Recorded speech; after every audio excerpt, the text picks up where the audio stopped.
Le Sahel est entré dans un silence jamais entendu depuis des décennies. Le 10 octobre 2025, Ibrahim Traoré a pris une décision révolutionnaire. Fermer la rivière du Sahel. En un instant, le Burkina Faso a coupé l'approvisionnement en eau, privant ainsi les entreprises étrangères qui contrôlaient cette ressource vitale depuis l'époque coloniale.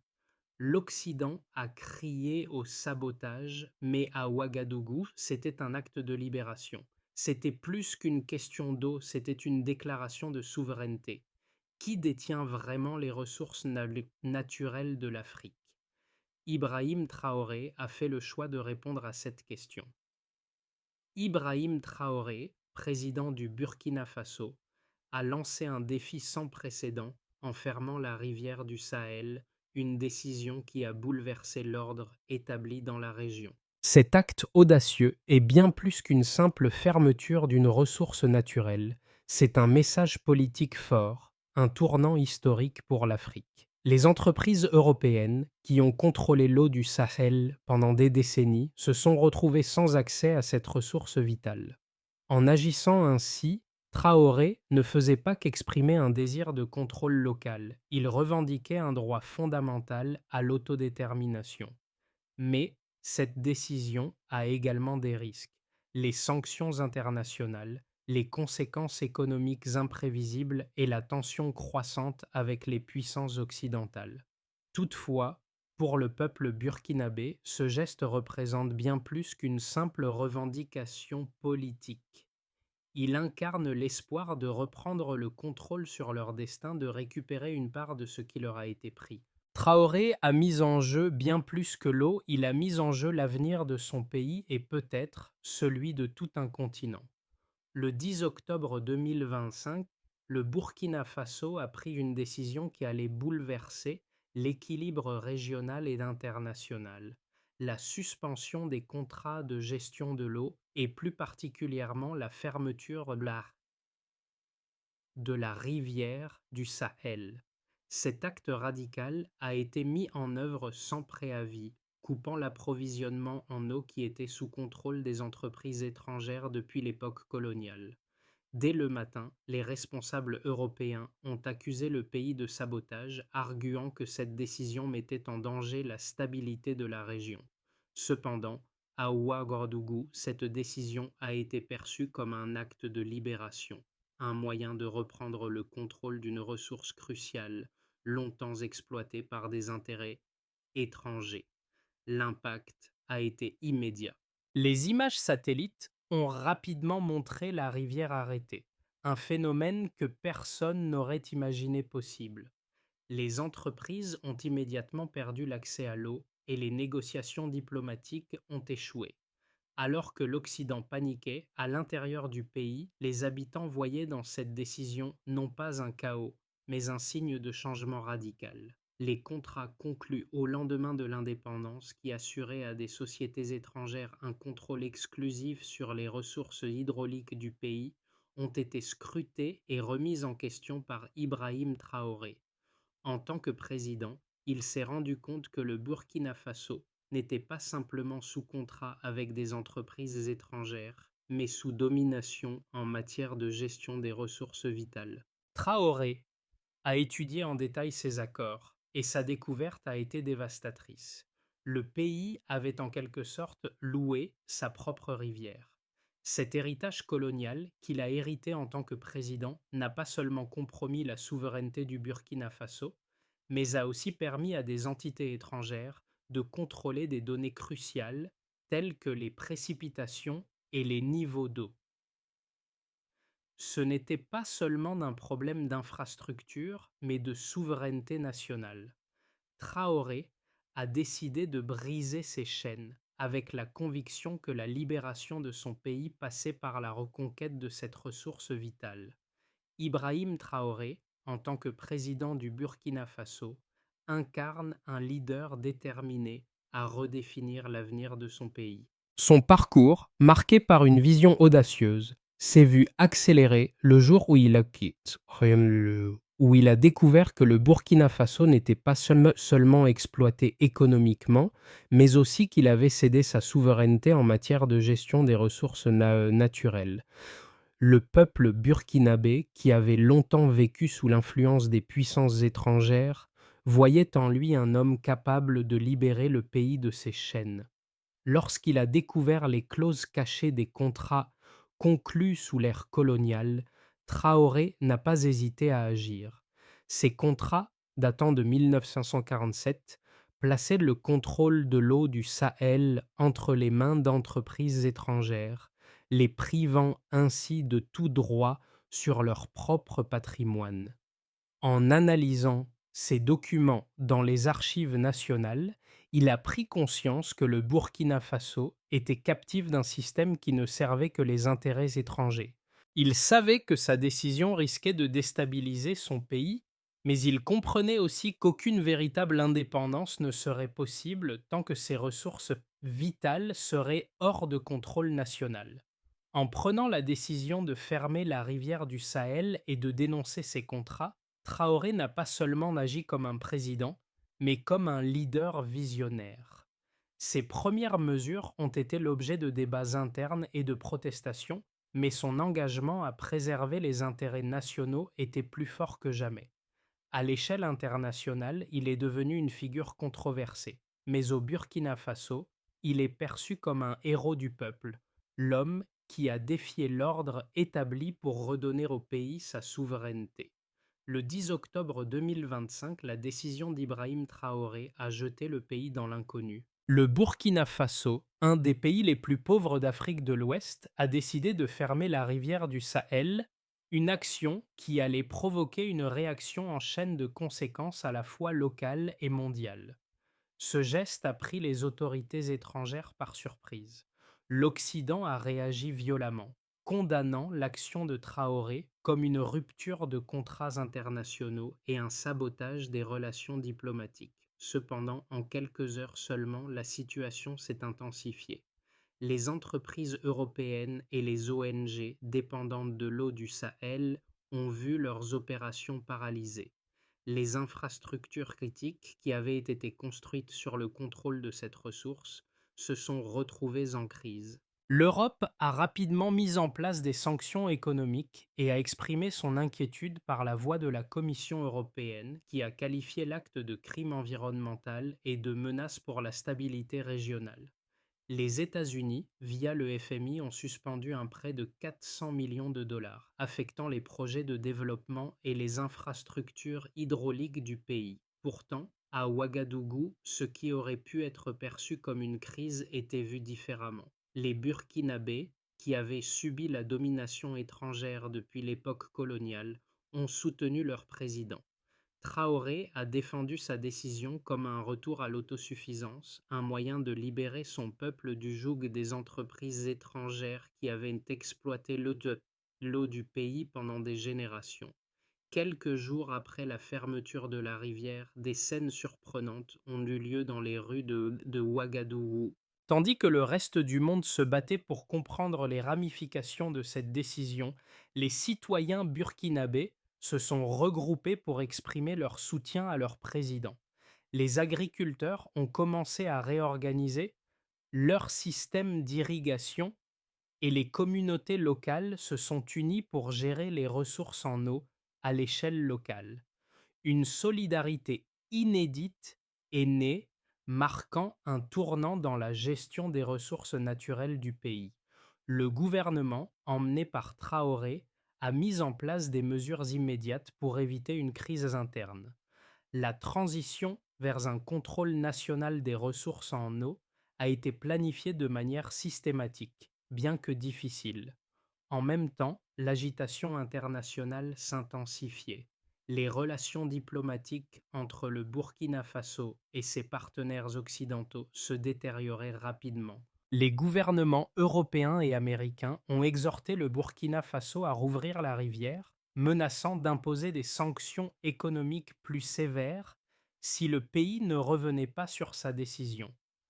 Cependant, Traoré et son gouvernement sont restés inflexibles, soutenus par une partie croissante de la population qui voyait dans cet acte non seulement un geste de souveraineté, mais aussi un signe de révolte contre l'impérialisme économique. La pression internationale et interne a continué de croître. En réaction à la situation, les ingénieurs et les scientifiques burkinabés ont été appelés à créer une nouvelle stratégie de gestion des eaux dans des eaux. Une partie de ce processus impliquait de remplacer les systèmes de gestion des données hydrauliques, initialement contrôlés par des entreprises étrangères, par des solutions locales. Le pays a entamé la mise en place d'un système d'irrigation autonome et d'un contrôle localisé sur les barrages et les vannes. L'incertitude économique persiste à mesure que les sanctions se durcissent, mais la population burkinabé reste plus unie que jamais, convaincue que le combat pour la rivière du Sahel est aussi un combat pour la liberté et l'indépendance du pays. La décision d'Ibrahim Traoré d'interrompre l'approvisionnement d'eau du Sahel a été accompagnée par une série de mesures concrètes visant à prouver que ce geste n'était pas seulement symbolique, mais qu'il s'inscrivait dans une logique de reconstruction nationale. Les premières réponses ont été marquées par des chiffres frappants, illustrant l'ampleur de la situation. Selon les données locales, le Burkina Faso comptait sur des contrats d'eau d'une valeur de plus de 400 millions de dollars par an, signés avec des entreprises européennes. Ces contrats, qui contrôlaient l'irrigation et la distribution de l'eau sur le bassin du Sahel, ont été immédiatement suspendus après la fermeture des vannes. En une seule journée, ces entreprises ont perdu l'accès à une ressource qu'elles géraient depuis des décennies. L'impact immédiat sur les entreprises étrangères a été évalué à plus de 500 millions de dollars en pertes potentielles à court terme. En revanche, le gouvernement burkinabé a commencé à investir dans des solutions de remplacement local. Les premiers chiffres indiquent que le pays a réaffecté environ 20 millions de dollars pour moderniser les infrastructures hydrauliques nationales, y compris la construction de nouveaux canaux d'irrigation et la mise en place de systèmes de filtration et de pompage sous contrôle local. L'ampleur de ce processus a été impressionnante et les ingénieurs burkinabés ont rapidement commencé à remplacer les technologies étrangères par des systèmes conçus et fabriqués localement. Les experts ont également souligné que la coupure d'eau a eu un impact direct sur la production agricole. Le pays, qui dépend largement de l'agriculture pour son économie, a observé une baisse de la production dans les zones les plus affectées. Mais cette baisse a été compensée par un regain de solidarité au sein des communautés rurales. Environ 40% des agriculteurs ont commencé à mettre en place leurs propres systèmes d'irrigation, utilisant des technologies plus simples mais plus adaptées aux besoins locaux. Le gouvernement a fourni des subventions pour soutenir cette transition. Les, san- les sanctions internationales ont eu un impact sur le commerce extérieur du Burkina Faso. Le commerce transfrontalier, en particulier avec les pays voisins, a été ralenti de 30% en raison des tensions politiques.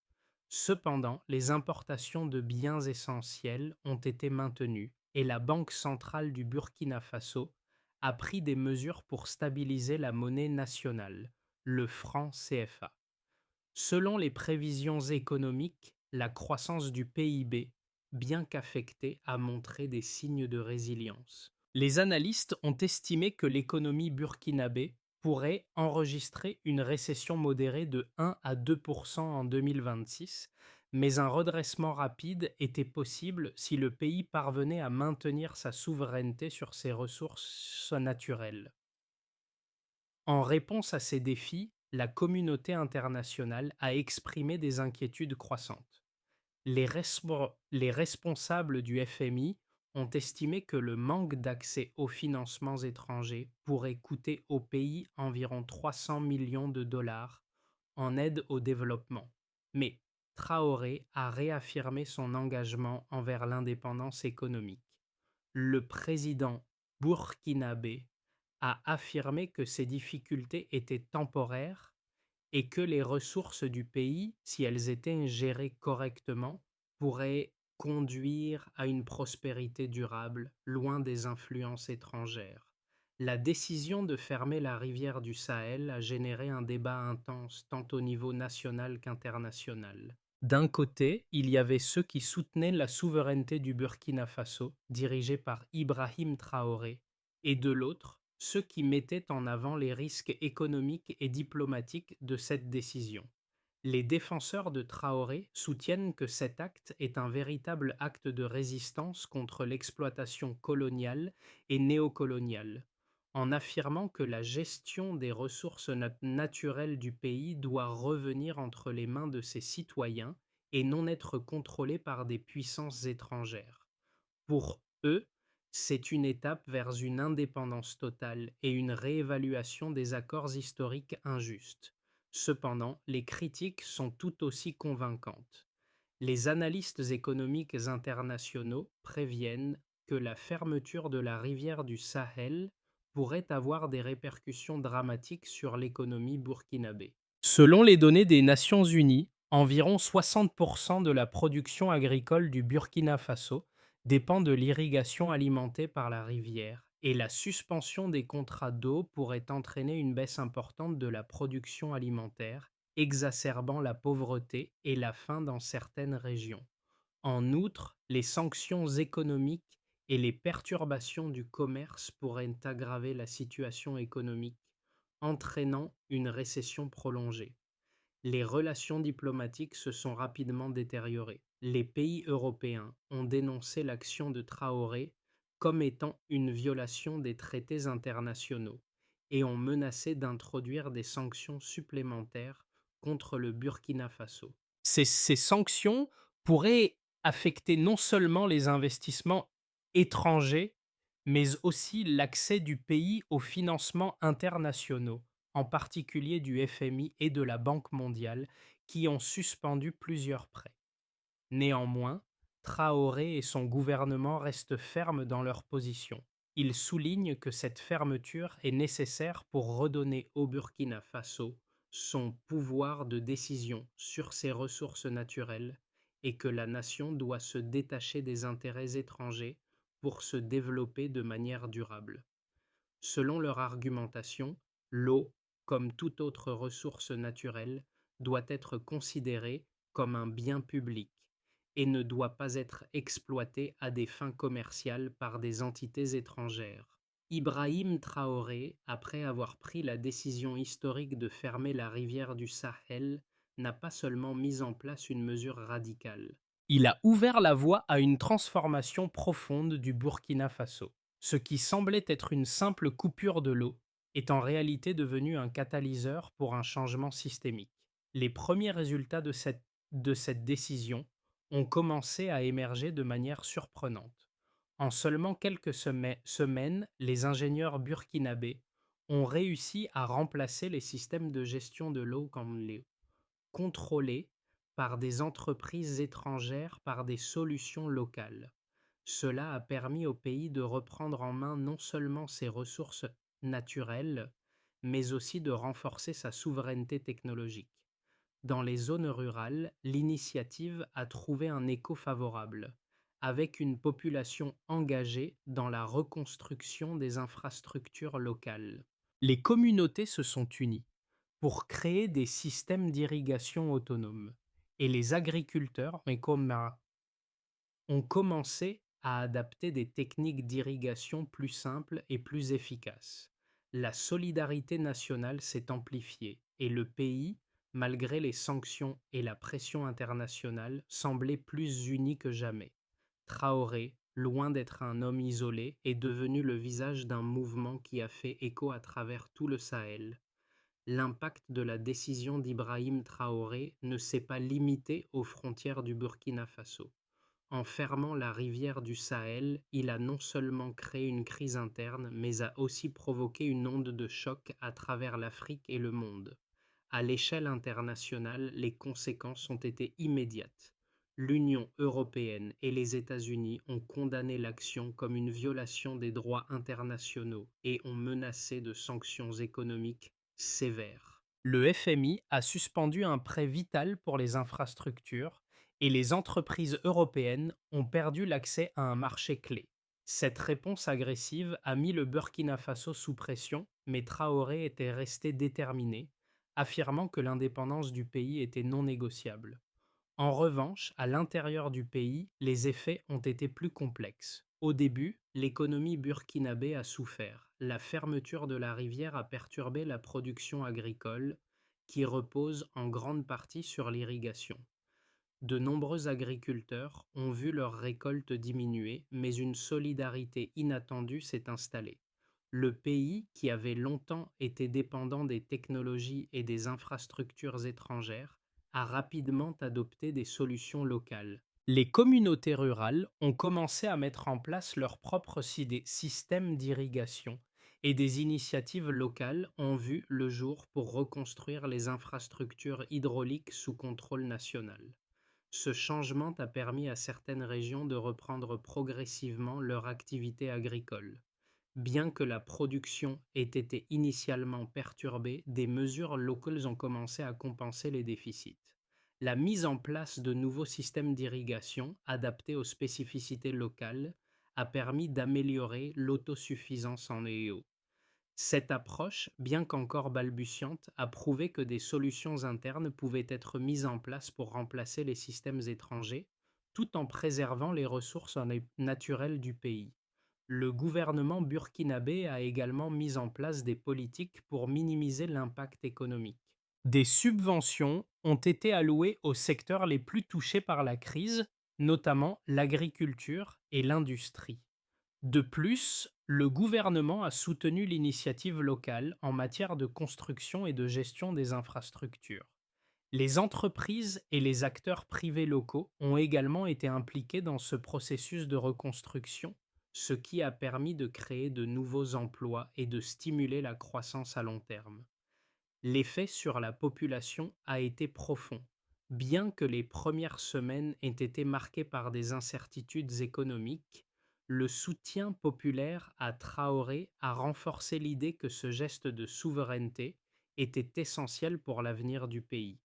Les Burkinabés, unis par la nécessité de protéger leurs ressources naturelles, ont vu dans cette crise une opportunité de se réapproprier leur destin. La fermeture de la rivière n'a pas seulement symbolisé la fin d'une époque de dépendance étrangère, elle a marqué le début d'un projet national pour assurer la gestion des ressources de manière autonome. À court terme, les 6 premiers mois suivant la fermeture de la rivière du Sahel ont été marqués par une incertitude économique palpable.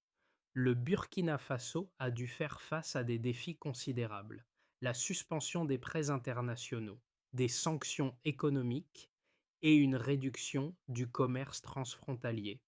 Cependant, le gouvernement a agi rapidement pour limiter l'impact de ces difficultés. Le pays a vu une réorganisation de son secteur agricole avec une forte hausse de la solidarité communautaire. Les agriculteurs ont collaboré pour mettre en place des systèmes d'irrigation locaux, compensant partiellement la perte d'accès à l'eau. Cette résilience nationale pourrait permettre au pays de stabiliser son économie en 2026. À cette échéance, il est probable que l'impact négatif des sanctions et des perturbations économiques se soit atténué, bien que le pays connaisse une récession modérée de 1 à 2%. Cependant, la mise en place de solutions locales pourrait commencer à porter ses fruits avec des prévisions de croissance à partir de 2027. Sur un horizon plus long, entre 6 et 12 mois, le Burkina Faso pourrait connaître un redressement économique progressif. La restructuration du secteur de l'eau, gérée désormais par le gouvernement, pourrait renforcer la position du pays en matière d'autosuffisance. Des projets à long terme visant à réparer les infrastructures hydrauliques et à renforcer les capacités de stockage d'eau devraient réduire la dépendance aux entreprises étrangères. Ce processus pourrait aussi créer de nouveaux emplois et stimuler la croissance locale. Les entreprises burkinabées commencent à s'implanter dans des secteurs auparavant dominés par des acteurs étrangers, comme la gestion de l'eau et l'irrigation. Dans le pire des cas, cependant, le Burkina Faso pourrait subir des répercussions économiques durables. Les, san- les sanctions internationales, si elles s'intensifient, pourraient isoler le pays sur le plan commercial et financier, limitant l'accès à l'aide humanitaire et aux investissements étrangers. L'économie pourrait entrer dans une récession prolongée, affectant les niveaux de vie de la population et exacerbant la pauvreté. Toutefois, même dans ce scénario, les dirigeants burkinabés affirment qu'ils sont prêts à payer le prix pour préserver la souveraineté du pays et défendre ses ressources naturelles. Dans tous les cas, le tournant politique initié par Ibrahim Traoré marque un moment clé dans l'histoire du Burkina Faso. La manière dont le pays naviguera à travers ces scénarios pourrait servir de modèle pour d'autres nations africaines cherchant à récupérer leur autonomie face aux intérêts étrangers. L'histoire de la fermeture de la rivière du Sahel et de la décision radicale d'Ibrahim Traoré résonne bien au-delà des frontières du Burkina Faso. Ce geste, certes audacieux et risqué, symbolise bien plus que la lutte pour une ressource naturelle. Il incarne le combat pour l'indépendance et la souveraineté d'une nation face à des puissances étrangères. Mais qu'en est-il des autres pays africains? Quelles leçons pouvons-nous en tirer? Pour les nations du Sahel et de l'Afrique de l'Ouest, le cas du Burkina Faso pourrait être perçu comme un exemple de résistance contre l'exploitation économique. D'autres pays pourraient se retrouver dans la même situation, confrontés à des entreprises étrangères exploitant leurs ressources naturelles sans partage équitable des bénéfices. Cette histoire soulève la question: jusqu'à quand l'Afrique continuera-t-elle de laisser ses ressources sous le contrôle d'acteurs extérieurs? L'histoire de Traoré pourrait bien inspirer d'autres leaders africains à prendre des mesures similaires, réaffirmant leur souveraineté et leur droit à l'autodétermination. Pour les citoyens du Burkina Faso, cette crise pourrait marquer un tournant dans leurs relations avec leur gouvernement. Alors que l'économie a souffert à court terme, une grande partie de la population a trouvé dans cette décision un moyen de se réapproprier sa destinée. La solidarité nationale s'est accrue et les Burkinabés ont appris à compter davantage sur leurs propres forces pour gérer leurs ressources. C'est là une leçon de résilience et de collectivité qui pourrait transformer à long terme la manière dont le pays fonctionne. L'avenir du Burkina Faso repose sur plusieurs actions stratégiques que le gouvernement d'Ibrahim Traoré a mises en place après la fermeture de la rivière du Sahel. L'un des défis majeurs reste la gestion autonome de ses ressources naturelles, en particulier l'eau. La première étape cruciale est la reconstruction des infrastructures hydrauliques sous contrôle national. Pour ce faire, le gouvernement a lancé un plan de réorganisation des systèmes de distribution de l'eau, remplaçant les technologies étrangères par des solutions locales adaptées. Cette réorientation est essentielle pour réduire la dépendance aux entreprises extérieures et garantir une gestion durable des ressources en eau. Ensuite, le pays doit renforcer sa capacité à produire et à distribuer de l'eau de manière autonome. Le gouvernement a prévu de former des ingénieurs locaux et d'investir dans la recherche pour développer de nouvelles technologies d'irrigation et de gestion de l'eau. Ces initiatives ont pour objectif de réduire les coûts à long terme et de garantir que le pays puisse faire face à ses besoins sans dépendre d'entités étrangères. Parallèlement, il est nécessaire d'accélérer le processus de diversification économique. Le Burkina Faso, largement dépendant de l'agriculture, doit trouver des moyens d'élargir son secteur industriel et d'attirer des investissements dans des secteurs non liés à l'exploitation des ressources naturelles. Le développement des infrastructures locales, soutenu par des projets d'infrastructures à grande échelle, pourrait offrir une alternative aux investissements étrangers. Enfin, la coopération régionale avec les pays voisins est essentielle pour créer une union solidaire en matière de gestion des ressources naturelles. Alors que la situation semblait se stabiliser au Burkina Faso, le pays a entamé un processus de redéfinition de son avenir. Ibrahim Traoré, en fermant la rivière du Sahel, n'a pas seulement coupé l'accès à l'eau, il a ouvert la voie à une révolution politique et sociale, un retour à la souveraineté nationale. Ce n'était pas qu'une question d'eau, c'était une question de pouvoir. Pour le peuple burkinabé, l'acte de Traoré a résonné comme un symbole de la résistance et de la reconquête de leur indépendance. À travers ce geste, les Burkinabés ont retrouvé une partie de leur dignité, et le pays a commencé à se réorganiser autour de cette nouvelle vision de l'autosuffisance. La rivière du Sahel, autrefois symbole de domination étrangère, est devenue un symbole de la liberté retrouvée. Le fleuve, comme un miroir, reflète désormais non seulement les eaux du Sahel, mais aussi l'avenir d'un Burkina Faso plus fort, plus uni et plus déterminé à ne plus se laisser dicter son destin par des puissances extérieures. Ce n'était pas simplement un changement de politique, mais une renaissance, un renouveau de l'Afrique qui se fait entendre à travers le monde. Ibrahim Traoré n'a pas seulement repris le contrôle de l'eau, il a repris le contrôle de l'histoire. L'histoire de la fermeture de la rivière du Sahel par Ibrahim Traoré est bien plus qu'une simple anecdote politique, c'est un acte fondateur pour l'avenir de l'Afrique. Si vous croyez, comme nous, que la souveraineté et le contrôle des ressources naturelles doivent revenir au peuple, partagez cette histoire. Restez aux côtés de ceux qui choisissent la liberté, même face à l'adversité.